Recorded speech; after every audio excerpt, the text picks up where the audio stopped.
بسم اللہ الرحمن الرحیم۔ میرے تمام دیکھنے اور سننے والوں کو السلام علیکم ورحمۃ اللہ وبرکاتہ۔ میں آج بات کروں گی کہ حضرت محمد صلی اللہ علیہ وآلہ وسلم کو جب نبوت ملی تو مکہ والوں کا جاہلانہ اعتراض کہ مکہ یا طائف کے بڑے لوگوں میں سے نبی کیوں نہ آیا۔ دنیا دار دنیا ہی کو بڑی چیز سمجھتے ہیں، جس کے پاس دنیاوی مال و اسباب زیادہ ہوں یا چودھری قسم کا آدمی ہو، کسی قسم کی سرداری اور بڑائی حاصل ہو، اسی کو بڑا آدمی سمجھتے ہیں، خواہ کیسا ہی بڑا ظالم، سود خور، کنجوس، مکھی چوس۔ جب کسی بستی یا محلے میں داخل ہو اور دریافت کرو کہ یہاں کا بڑا آدمی کون ہے، تو وہاں کے رہنے والے کسی ایسے ہی شخص کی طرف اشارہ کرتے ہیں جو مالدار، صاحب اقتدار ہو، اخلاق فاضلہ والے انسان۔ اللہ کی عبادت گزار بندے کی طرف لوگوں کا ذہن جاتا ہی نہیں۔ عموماً انسانوں کا یہی مزاج اور یہی حال رہا ہے۔ رسول اللہ صلی اللہ علیہ وآلہ وسلم کے اخلاق سے تو سبھی واقف تھے، لیکن جب آپ صلی اللہ علیہ وآلہ وسلم نے اپنی نبوت اور رسالت کا اعلان کیا تو جہاں تکذیب اور انکار کے لیے لوگوں نے بہت سے بہانے ڈھونڈے، ان میں سے ایک یہ بھی تھا کہ آپ پیسے والے آدمی نہیں اور آپ کو دنیاوی اعتبار سے کوئی اقتدار بھی حاصل نہیں، لہٰذا آپ صلی اللہ علیہ وآلہ وسلم کیسے نبی اور رسول ہو گئے؟ اگر اللہ کو رسول بھیجنا ہی تھا اور قرآن نازل کرنا ہی تھا تو شہر مکہ یا شہر طائف کے بڑے آدمیوں میں سے کسی شخص کو رسول بنانا چاہیے تھا، وہی رسول ہوتا، اسی پر قرآن نازل ہوتا۔ اللہ تعالیٰ نے ایک ایسے شخص کو رسول بنایا جو پیسہ کوڑی کے اعتبار سے برتر نہیں اور جسے کوئی اختیار اور اقتدار کی برتری حاصل نہیں۔ یہ بات سمجھ میں نہیں آتی۔ دراصل ان لوگوں کا اشارہ ولید بن المغیرہ اور عروہ بن مسعود ثقفی کی طرف تھا۔ پہلا شخص اہل مکہ میں سے اور دوسرا شخص اہل طائف میں سے تھا۔ یہ دونوں دنیاوی اعتبار سے بڑے سمجھے جاتے تھے۔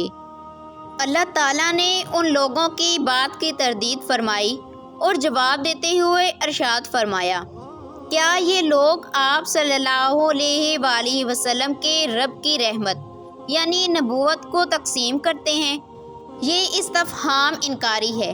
مطلب یہ ہے کہ انہیں کیا حق ہے کہ منصب نبوت کو اپنی طور پر کسی کے لیے تجویز کریں؟ رسول صلی اللہ علیہ وآلہ وسلم بنانے کا اختیار انہیں کس نے دیا ہے کہ یہ جس کے لیے چاہیں عہدہ نبوت تجویز کریں؟ اللہ تعالیٰ کو اختیار ہے اپنے بندوں میں سے جسے چاہے نبوت اور رسالت سے سرفراز فرمائے، وہ جسے منصب نبوت عطا فرمائے اسے ان اوصاف سے متصف فرمائے جن کا نبوت کے لیے ہونا ضروری ہے۔ سورۃ الانعام میں فرمایا، اللہ خوب جاننے والا ہے، اپنے پیغام کو جہاں بھیجے۔ ان لوگوں کو نہ کسی کو نبی بنانے کا اختیار ہے اور نہ نبی کے اوصاف تجویز کرنے کا۔ اور پھر فرمایا، ہم نے ان کے درمیان معیشت یعنی زندگی کا سامان دنیا والی زندگی میں بانٹ دیا اور درجات کے اعتبار سے ہم نے بعض کو بعض پر فوقیت دے دی، کسی کو غنی بنا دیا، کسی کو فقیر، کسی کو مالک بنایا اور کسی کو مملوک، تاکہ بعض لوگ بعض لوگوں کو اپنے کام میں لاتے رہیں۔ اگر سبھی برابر کے مالدار ہوتے تو کوئی کسی کا کام کیوں کرتا؟ اب صورتحال یہ ہے کہ کم پیسے والے مالداروں کے باغوں اور کھیتوں اور کارخانوں میں کام کرتے ہیں اور طرح طرح کے کاموں کی خدمت انجام دیتے ہیں۔ اس طرح سے عالم کا نظام قائم ہے۔ مالدار کام لیتے ہیں، کم پیسے والے مزدوری لیتے ہیں۔ دنیا اسی طرح چل رہی ہے۔ جب اللہ تعالیٰ نے دنیاوی معیشت کو انسانوں کی رائے پر نہیں رکھا جو ادنیٰ درجے کی چیز ہے، اور اپنی حکمت کے موافق بندوں کو مصلحتوں کی رعایت فرماتے ہوئے خود ہی مال تقسیم فرما دیا، تو نبوت کا منصب کسی کو لوگوں کی رائے کے موافق کیسے دے دیا جاتا، جو بہت ہی بلند و بالا چیز ہے؟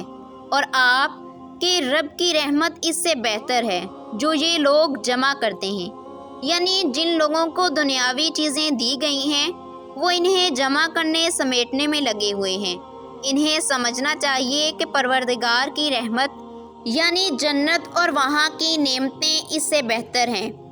مشرکین کی جاہلانہ باتیں کہ قرآن کسی سے لکھوا لیا ہے اور یہ کیسا نبی ہے جو کھانا کھاتا ہے۔ سورۃ الفرقان میں فرمایا، اور جن لوگوں نے کفر کیا انہوں نے کہا کہ یہ کچھ نہیں ہے، صرف ایک جھوٹ ہے۔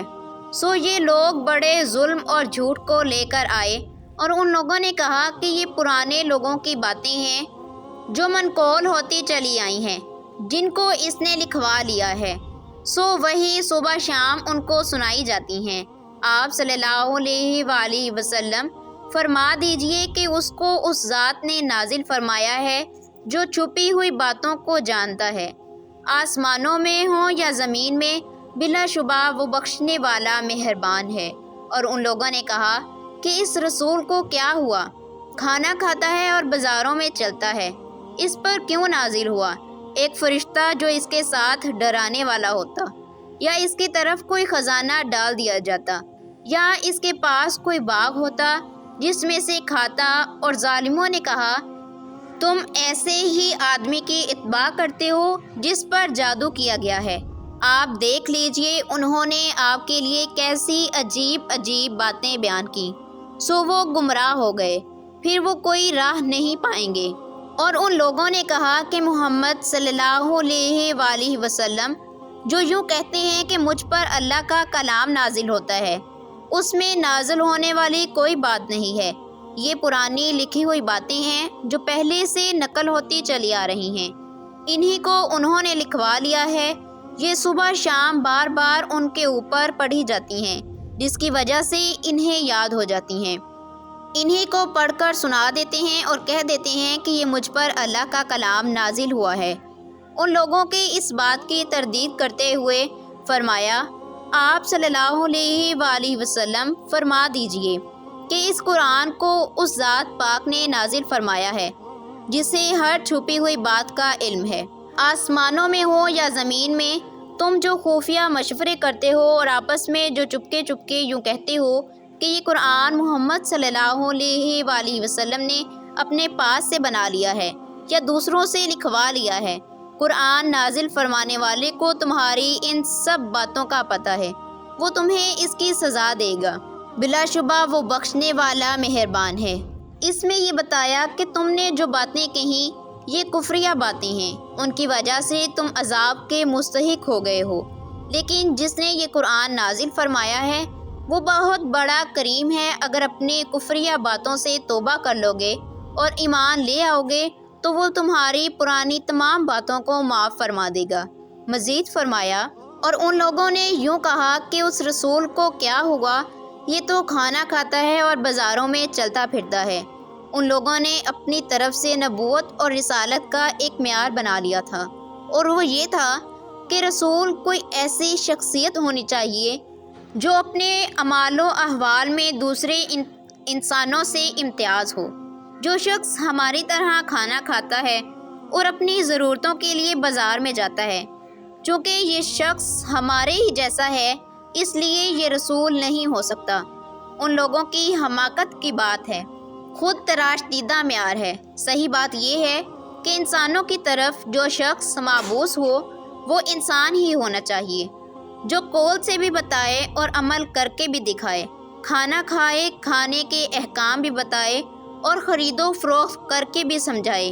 منکرین رسالت نے رسالت و نبوت کا معیار بیان کرتے ہوئے اور بھی بعض باتیں کہیں۔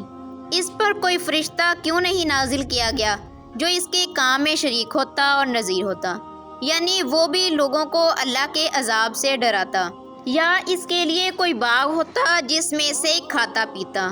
انہوں نے جو یوں کہا تھا کہ رسول میں کوئی امتیازی شان ہونی چاہیے، اس امتیازی شان کو انہوں نے خود ہی تجویز کیا کہ ان کے ساتھ کوئی فرشتہ ہوتا جو کار رسالت میں ان کا شریک ہوتا، یا ان کے پاس خزانہ ہوتا، یا ان کا کوئی باغ ہوتا۔